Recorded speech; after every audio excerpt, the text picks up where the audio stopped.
میرے نبی پاک صلی اللہ علیہ وسلم نے پہلے مرد کو حکم دیا، فرمایا حوصلہ بڑا کر، حوصلہ بڑا۔ فرمایا عورت ٹیڑھی پسلی سے پیدا ہوئی ہے تو یہ ٹیڑھی ہے، سیدھی کرنے کی کوشش کرو گے تو ٹوٹ جائے گی، لیکن سیدھی ٹیڑھی کے ساتھ گزارا کرو۔ لفظ بڑے حسین ہیں حدیث میں، جاگ رہے ہیں آپ لوگ جی؟ بڑے بڑے حسین لفظ ہیں۔ حضور نے فرمایا اگر تمہیں اپنی بیوی کی کچھ عادتیں ناپسند ہیں تو اس سے بغض نہ رکھو، بیوی سے بغض نہ رکھو۔ اگر کچھ عادتیں ناپسند ہیں تو کچھ ایسی بھی ہوں گی جو تمہیں بڑی پسند ہوں، جو پسند ہے ان پر توجہ کرو۔ ڈاکٹر اقبال، علامہ اقبال کہتے ہیں میرے پاس ایک آدمی آیا، اس نے آ کر کے کہا کہ میں اپنی بیوی کو طلاق دینا چاہتا ہوں۔ پہلے اس نے مرضی کی شادی کی، میں بات شروع میں کہہ چکا ہوں، بچے نوجوان انہوں نے ایک سنت بڑی حفظ کر لی ہے، کہتے ہیں مولوی صاحب سنت ہے مرضی کی پسند کی شادی کرنا جائز ہے۔ میں کہ صرف یہی جائز نہیں، اور بھی بڑی سنتیں ہیں، کسی اور پہ بھی توجہ کریں آپ حضرات، اور بڑی ذمہ داری سے بات کہہ رہا، نوجوان زیادہ غور کریں اور باقی جوانوں تک میری بات پہنچائیں۔ شادی بیاہ کے معاملے میں جذباتی پن کا کبھی مظاہرہ نہ کریں۔ آپ کے اندر کتنے بھی جذبات موجزن ہیں، یہ 2 3 4 منٹ کا رشتہ نہیں کہ ٹھیک ہے آپ دوست بدل لیں گے، یار بدل لیں گے، گاڑی بدل لیں گے، یہ نہیں جوتا ہے یہ فٹ نہیں آیا تو بدل لیں گے، یہ زندگی بھر کا معاملہ ہے۔ اس میں بزرگوں کی، سیانوں کی اور حکمت والے لوگوں کی رائے لیں، اس کو سمجھیں، پرکھیں، پھر نکاح کا فیصلہ کریں۔ اس کو کبھی جذباتی نہ لینا زندگی میں۔ نوجوان جذباتی ہو کے، معاشرے کا، میڈیا کا شکار ہو کے شادی کرتے ہیں، پھر اسی تیزی کے ساتھ وہ ان رشتوں کو توڑ دیتے۔ میرے نبی پاک صلی اللہ علیہ وسلم نے فرمایا بغض نہ رکھو، کچھ عادتیں اگر ناپسند ہیں تو کچھ ایسی بھی ہوں گی جو تمہیں پسند ہوگی۔ ڈاکٹر اقبال کہتے ہیں ایک شخص میرے پاس آیا، میں لندن میں وکالت کرتا تھا، اس نے آ کے کہا کہ بیوی کو طلاق دینی ہے۔ میں نے کہا میں تجھے جانتا ہوں، تو نے تو پسند کی شادی کی ہے۔ کہا ہاں، اب میں طلاق دوں گا؟ کہتے میں نے اس کو کہا کہ بھائی تو سمجھ جا، کوئی بات نہیں، انسانوں کے اندر اختلاف رائے ہو جاتا ہے، تو نہ ایسا کر۔ نہیں جی مجھے دینی ہے۔ کہتے ہیں اس کے گھر والوں نے بھی سمجھایا، حتیٰ کہ بچی نے بھی معافی مانگی کہ مجھ سے بھول گئی تھی میں، غلطی ہو گئی، معاف کر دے۔ اس نے کہا نہیں، اب فیصلہ کر لیا تو کر لیا۔ کہتے ہیں اب میں تو وکیل تھا، میرا پیشہ تھا، جب اس نے مجھے کہا تو میں نے کیس دائر کر دیا، بحث ہوئی، فیصلہ جوان کے حق میں آنے لگا، طلاق کا وقت قریب آ گیا۔ جس دن فیصلہ ہونا تھا اس دن رات کو میرے پاس آیا، کہنے لگا سویرے کیس واپس لے لیں، میں نے نہیں طلاق دینی۔ میں نے کہا کیا ہوا؟ کہنے لگے اقبال یار عجیب بات ہوئی ہے، مسلمانوں کے رسول کی ایک حدیث پڑھ لی ہے، نبی پاک علیہ السلام کا ایک فرمان پڑھ لیا ہے۔ کہا وہ کیا؟ کہا حضور نے فرمایا اگر تمہیں اپنی بیوی کی بہت ساری عادتیں ناپسند ہو، ادھر دیکھو جو پسند ہے۔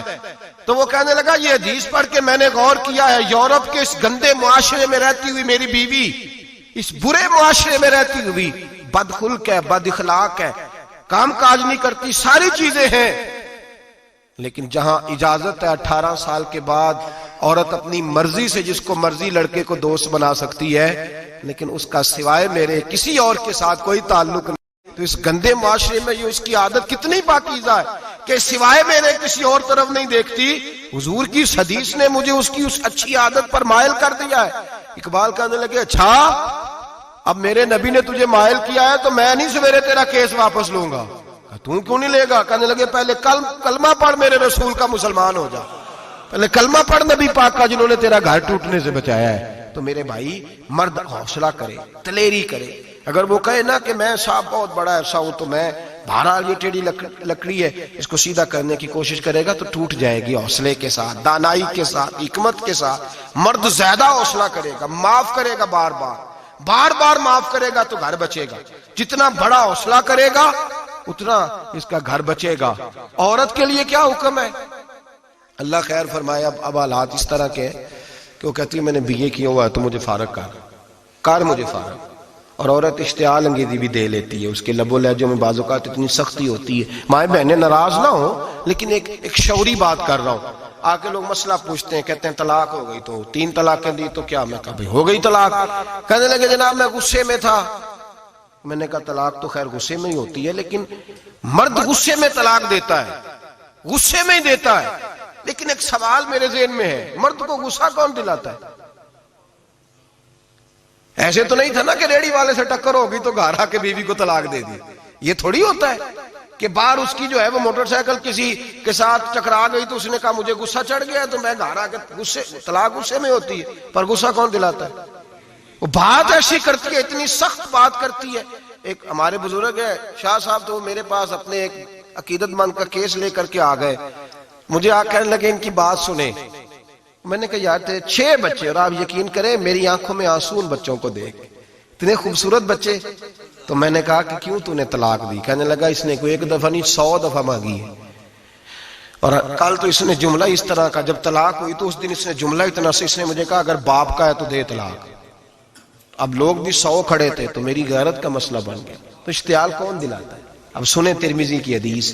میرے نبی کریم سید عالم صلی اللہ علیہ وسلم نے فرمایا 500 سال لگیں گے جنت میں جانے میں. اتنی دور بندہ ہوگا کہ 500 سال کا سفر ہے، اتنی پہلے جنت کی خوشبو آنے لگ جائے گی. ترمذی میں میرے نبی پاک نے فرمایا جس بی بی نے زندگی میں 1 مرتبہ بھی اپنے خاوند سے بغیر شرعی وجہ ہے کہ بد مذہب ہو گیا، بد عقیدہ ہو گیا، اس کے مزاج میں کردار میں گندگی آ گئی، بغیر وجہ شرعی کے اگر کسی عورت نے زندگی میں 1 مرتبہ بھی اپنے خاوند سے طلاق کا مطالبہ کیا تو اللہ اس بی بی کو جنت کی خوشبو بھی نہیں دے گا. 1 مرتبہ بھی. اور جو روز کہے دن میں 6 مرتبہ کار فارغ 6 معنی دار. یہ حدیث رٹائیں عورتوں کو، انہیں سمجھائیں کہ گھر ٹوٹ جائے گا. جس دن اس نے دے دی، اور یاد رکھیں شیر آ گیا، کسی نہ کسی دن شیر آ بھی جاتا ہے. تو یہ نہ سمجھے کہ روز حوصلہ کرتا ہے تو خدا جانے کیا بنے گا. کسی نہ کسی دن شیر الشیطان جاسم علی قلب ابن آدم، شیطان گھر ٹوٹتا ہے. اس لیے کہ نہ مرد حوصلہ کرتا ہے نہ عورت حوصلہ کرتی. تھوڑا سا حوصلہ پیدا کریں. اور ہاں بیوی اگر کبھی کسی ایسی بات پر بات کرے یا اس کا مزاج ایسا ہو، تلخ ہو، صبر کریں، حوصلہ کریں. میرے نبی پاک علیہ السلام نے فرمایا بغض نہ رکھے حوصلہ کریں. مرد کو حکم ہے حوصلہ کریں، دلیری پیدا کریں. ہاں اس کی ایسی بدتمیزی، ایسی گستاخی جو حقوق و فرائض کے معاملے ہو، ماں باپ کے حق میں ہو، کوئی ایسے مسائل ہو مقدس لوگوں کے حق میں ہو، تو پھر اس کو، وہ تو ایک صحابی کی بیوی نے حضور علیہ السلام کے بارے میں نازیبا کلمات کہے تھے تو انہیں قتل ہی کر دیا تھا. اس عورت قتل ہی کر دیا. وہ معاملہ اور ہے، لیکن اگر اس کے مزاج میں تیزی ہے، اس کی طبیعت اس طرح کی ہے تو پھر مرد برداشت کرے. امیر المومنین سیدنا فاروق اعظم صحابہ میں سب سے زیادہ تگڑا اور رسول پسند آدمی، غصے کے لحاظ سے سب سے تگڑے ہیں، جلدی غصہ آتا تھا. ایک شخص کہتا ہے میری بھارے تگڑے قبیلے میں شادی ہو گئی، بیوی میری بڑی سخت تھی، اس کے لب و لہجے میں بڑی سختی تھی. وہ قبیلہ بڑا مالدار تھا تو میں بات نہیں کرتا تھا. ایک دن میری بیوی نے بڑے سخت جملے کہے تو میں جناب عمر کے پاس آ گیا. توجہ ہے آپ دوستوں کی؟ کہتے ہیں حضرت عمر کے پاس آیا تو میں نے دروازے پہ دستک دی، بیوی کی شکایت کرنے آیا کہ ذرا مہربانی کریں. تو کہتے ہیں جناب عمر اندر سے اٹھے تو ان کی زوجہ بولنے لگی، کہنے لگی بس آ گیا آپ کو کوئی بلانے والا؟ ابھی 5 منٹ نہیں ہوئے تھے آپ کو آئے. سارا دن آپ مسجد میں رہتے ہیں، ساری رات آپ چہرے پہ نقاب ڈال کے گلیوں میں گھومتے ہیں، اتنی ڈیوٹی آپ کرتے ہیں، گھر یہ میرا اکیلی کا ہے، بچے میری تنہا کے، آپ کو کچھ خیال ہونا چاہیے، کچھ توجہ کریں. وہ شخص کہتے ہیں وہ بی بی بولتی رہی اور جناب عمر ہنستے رہے، اور ان کی مسکراہٹ بھی میں سن رہا تھا. جب آپ بہت زیادہ مسکرائے نا تو وہ بھی مسکرانے لگی، زوجہ بھی مسکرانے لگی اور کہنے لگی اب کیا کہتے ہو؟ تو جناب عمر کہنے لگے کیا یہ رہا ہوں کہ اگر تیری بات ختم ہو گئی ہے تو میں جاؤں، اور اگر ہے تو میں کھڑا ہوتا ہوں، سنا لے کوئی اور بھی ہے تو. یہ بات کہہ کے باہر آئے نا جناب سیدنا عمر فاروق، تو وہ شخص کھڑا تھا. آپ نے فرمایا کیسے آئے ہو؟